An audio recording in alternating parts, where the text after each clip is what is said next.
Mechanical engineering jobs in Dubai. मैं खुद एक मैकेनिकल इंजीनियर हूं। अगर आप भी मैकेनिकल इंजीनियर हैं और दुबई में जॉब करना चाह रहे हैं तो ये वीडियो आपके लिए है। इस वीडियो में मैं आपको बताऊंगा कि दुबई में मैकेनिकल इंजीनियरिंग का स्कोप कितना है, दुबई में मैकेनिकल इंजीनियर्स की सैलरी कितनी होती है एज अ फ्रेशर, और दुबई में एज अ मैकेनिकल इंजीनियर काम करने के लिए कौन सा स्किल सेट आपके पास होना चाहिए, और क्या दुबई में आपके होम कंट्री का एक्सपीरियंस मैटर करता है या नहीं करता, क्या एज अ फ्रेशर ग्रेजुएट आपको यहाँ पे आना चाहिए या नहीं आना चाहिए, और एज अ मैकेनिकल इंजीनियर कौन कौन से जॉब हंटिंग मेथड्स हैं और कौन कौन से जॉब पोर्टल्स हैं जहां पे जाके आपने जॉब हंट करनी है। तो स्टार्ट करते हैं पहले यहाँ पे स्कोप से। स्कोप की बात करें तो दुबई में एज अ मैकेनिकल इंजीनियर अगर आप जॉब करना चाह रहे हैं तो यहाँ पे स्कोप है। स्कोप किस सेंस में है, हर इंडस्ट्री यहाँ पे डिफरेंट टाइप्स की इंडस्ट्रीज हैं। हम जिस तरह मैकेनिकल इंजीनियरिंग में डोमेन्स होती हैं, फॉर एग्जांपल मैकेनिकल में डोमेन आ जाती है MEP engineer, HVAC engineer, refrigeration engineer, design engineer, oil and gas में मैकेनिकल इंजीनियर होते हैं। तो इस तरह मैकेनिकल इंजीनियरिंग में आगे डोमेन्स होती हैं। सबसे पहले आपको पता होना चाहिए कि आपकी डोमेन कौन सी है। अगर हम फॉर एग्जांपल बात कर लेते हैं यहाँ पे एमईपी को, तो यहाँ पे दुबई में बहुत बड़ी इंडस्ट्री है एमईपी की। बिल्डिंग्स में, टावर्स में यहाँ पे एमईपी की सर्विसेज होती हैं। सेम लाइक एचवीएसी की यहाँ पे बहुत बड़ी इंडस्ट्री है, ऑयल एंड गैस की भी यहाँ पे इंडस्ट्री है। तो इस तरह हर डोमेन की यहाँ पे बहुत बड़ी इंडस्ट्री है। तो मैकेनिकल इंजीनियर हर इंडस्ट्री में काम करता है as a design engineer, as a MEP engineer, as a refrigeration engineer, depend करता है, वेरी करता है इंडस्ट्री टू इंडस्ट्री।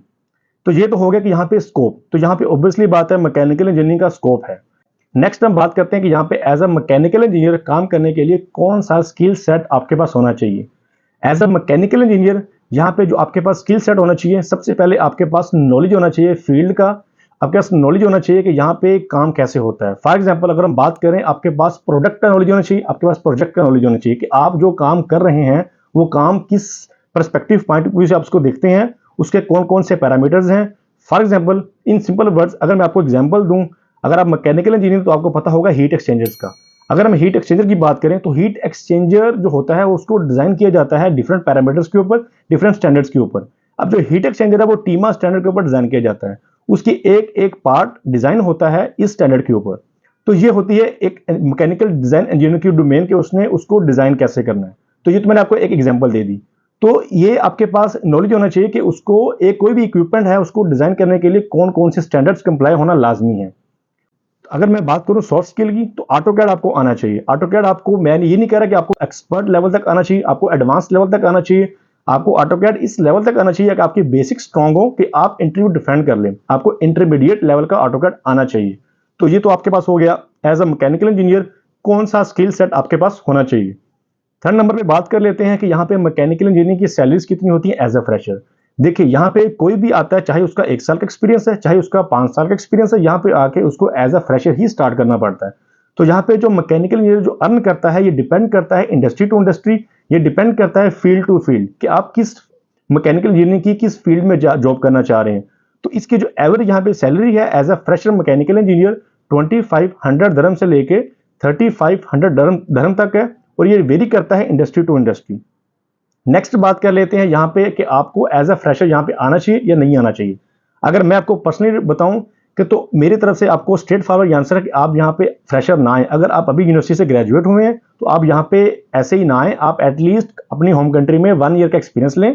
1 ईयर का एक्सपीरियंस लेने के बाद आप यहाँ पे आए, और ये बात आप मेक श्योर करें कि जो आपने एक्सपीरियंस लेना है उसमें आपने खुद को पेन देनी है। खुद को पेन इस सेंस में देनी है कि आपने सीखना है। आपने क्या सीखना है, आपने फील्ड के बारे में सीखना है, आपने कम्युनिकेशन स्किल को स्ट्रॉन्ग करना है, आपने अपना वे ऑफ टॉकिंग को इंप्रूव करना है, उसके बाद आपने टीम लीडिंग स्किल सीखनी है। ये चीजें आपने सीखनी है फील्ड में जाकर, और ये चीजें फील्ड में ही सीखी जाती हैं। वो चीजें सीखें। साथ में सॉफ्ट स्किल मैंने बताइए आपको ऑटोकैड बेसिक्स आपको आनी चाहिए। यहाँ पे आप आए, उसके बाद 1 साल के बाद यहाँ पे आके आप जॉब हंट करें, आपको इंशाल्लाह जॉब मिलेगी। नेक्स्ट बात कर लेते हैं कि मैं पाकिस्तान में या मैं अपने होम कंट्री में, मेरे पास 5 साल का एक्सपीरियंस है, तो यहाँ पे मैं आऊंगा तो मेरा वो एक्सपीरियंस काउंट होगा या नहीं होगा। तो उस ये आंसर है कि अगर आप अपनी होम कंट्रीज यहाँ पे आते हैं, कोई 2 साल का, 5 साल का, इवन के 10 साल का एक्सपीरियंस लेके भी, तो यहाँ पे वो जीरो होता है। यहाँ पे आके आपको एज अ फ्रेशर ही स्टार्ट करना पड़ता है। हाँ, वो जो आपका एक्सपीरियंस होता है वो जाया नहीं जाता, वो एक्सपीरियंस आपको हेल्प करता है इंटरव्यू क्लियर करने में। आप इजिली इंटरव्यू डिफेंड कर लेते हैं और आपकी यहाँ पे जॉब हो जाती है। लेकिन जॉब आपकी एज अ फ्रेशर ही होती है, आपको एज अ फ्रेशर ही स्टार्ट करना पड़ता है, और सैलरी भी आपकी एज अ फ्रेशर वाली ही होती है, जो मैंने आपको बताई, जो उसकी रेंज है 2500 से लेके 3500 दरम तक। नेक्स्ट आपके बाद में ये क्वेश्चन होगा कि मैं अभी फ्रेश ग्रेजुएट हुआ हूं, तो मुझे पाकिस्तान में जॉब नहीं मिल रही, ना मुझे इंटर्नशिप मिल रही है, तो मैं क्या करूं। देखें, अगर आपको पाकिस्तान में जॉब नहीं मिल रही, अगर आपको इंटर्नशिप भी नहीं मिल रही, तो उसका अल्टरनेट सोल्यूशन मेरे पास ये है कि आप खुद यूट्यूब चैनल में आपको बता देता हूं कि आप वहां पे जाएं। फॉर एग्जांपल मैं बात कर लेता हूं ऑयल एंड गैस इंडस्ट्री की। अगर आपको जॉब नहीं मिल रही, आपको इंटर्नशिप नहीं मिली, तो आपने सिंपली क्या करना है कि इन चैनल्स के ऊपर जाना है। For example piping analysis, hard hat engineer और सोनू सिंह रिफाइनरी, ये वो 2-3 चैनल है जहां पे जाके आप अच्छी खासी नॉलेज गेन कर सकते हैं अपनी फील्ड के बारे में, पाइपिंग के बारे में, ऑयल एंड गैस सेक्टर के बारे में आपको अच्छा नॉलेज आ जाएगा। तो यहाँ से तो आपका नॉलेज का मसला हल होगा। अगर आपके पास जॉब नहीं है, अगर आपके पास इंटर्नशिप भी करने की अपॉर्चुनिटी नहीं है। नेक्स्ट बात कर लेते हैं सॉफ्ट स्किल की। सॉफ्ट स्किल के लिए सिंपली आपने क्या करना है कि पाकिस्तान में एक वेबसाइट है digiskills.pk के नाम से, गवर्नमेंट वेबसाइट है, फ्री ऑफ कॉस्ट ये कोर्सेज करवाते हैं। यहाँ पे आपने एनरोल करना है ऑटोकैड के कोर्स में। वो 4 मंथ का कोर्स होता है। उसमें प्रॉपर आपके क्विज होंगे, आपकी असाइनमेंट्स होंगी, वो आप एनरोल करें, वहां पे जाके आप उसको कंप्लीट करें कोर्स को। और ये ऑनलाइन कोर्स होता है, करें। उसमें आपके पास एक सॉफ्ट स्किल भी आ जाएगी और आपको सर्टिफिकेट मिल जाएगा। तो इस तरह 4-5-6 माह आपके इस तरह गुजर जाएंगे। आपके पास अब सॉफ्ट स्किल भी आ गई, अब आपके पास नॉलेज भी आ गया फील्ड के बारे में। तो फिर आप यहाँ पे आए, यहाँ पे आके आप जॉब हंट करें अगर आपके पास अपॉर्चुनिटी नहीं है जॉब की और इंटर्नशिप की भी। नेक्स्ट बात कर लेते हैं कि यहाँ पे आके जॉब हंट करनी कैसे है। मैंने दुबई में जॉब हंटिंग की कंप्लीट सीरीज बनाई है, जिसमें मैंने एक एक चीज बताई है कि आपने बिफोर ट्रैवल अपनी होम कंट्री से कौन कौन सी प्रिपरेशन करके आनी है, और जब आप दुबई लैंड कर लेते हैं तो यहाँ पे आके आपने कौन कौन सी एक्टिविटीज करनी है। वो जॉब हंटिंग सीरीज का लिंक मैंने इस वीडियो के डिस्क्रिप्शन में दिया होगा, वो आपने वीडियो लाजमी देखनी है। वो वीडियो देखने के बाद आपके 90 to 99% क्वेश्चंस क्यूरीज क्लियर हो जाएंगी। फिर भी अगर आपको कोई कंफ्यूजन हो तो आपने सिंपली मुझे अप्रोच करना इंस्टाग्राम के ऊपर, अपनी क्वेरी मुझे ड्रॉप करनी, मैं आपको उसका आंसर रिप्लाई बैक करूंगा। उसके बाद बात कर लेते हैं कि जॉब पोर्टल्स कौन से हम यूज करें जॉब हंटिंग के लिए। जो मैं जॉब आप पोर्टल्स आपको बताऊंगा, सिंपली आपने क्या करना है कि आपने इन जॉब पोर्टल्स के ऊपर अपनी प्रोफाइल बनानी है और आपने टॉप प्रायोरिटी रखना है लिंक्डइन को और इंडीड को, और बाकी सब पोर्टल्स के ऊपर प्रोफाइल बना के आपने एक्टिव रहना है और जॉब्स अप्लाई करनी है। और आपने ये चीज मेक श्योर करनी है कि कोई भी जॉब अगर आप अप्लाई कर रहे हैं तो उसकी डेट देख लेनी है कि वो जॉब एक्सपायर ना हुई हो। ये भी आप चीज मेक श्योर कर लीजिएगा।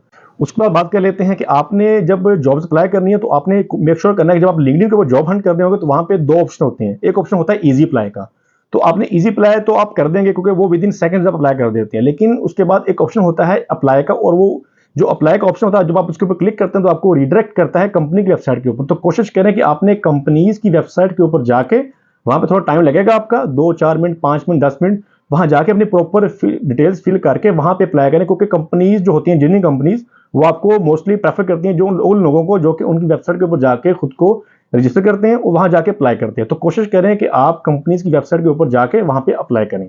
तो ये था कि यहाँ पे अगर आप एज अ मैकेनिकल इंजीनियर काम करना चाह रहे हैं तो कौन सी स्किल सेट आपके पास होनी चाहिए, यहाँ पे सैलरीज क्या होती हैं, सारा कुछ मैंने यहाँ पे आपको बता दिया।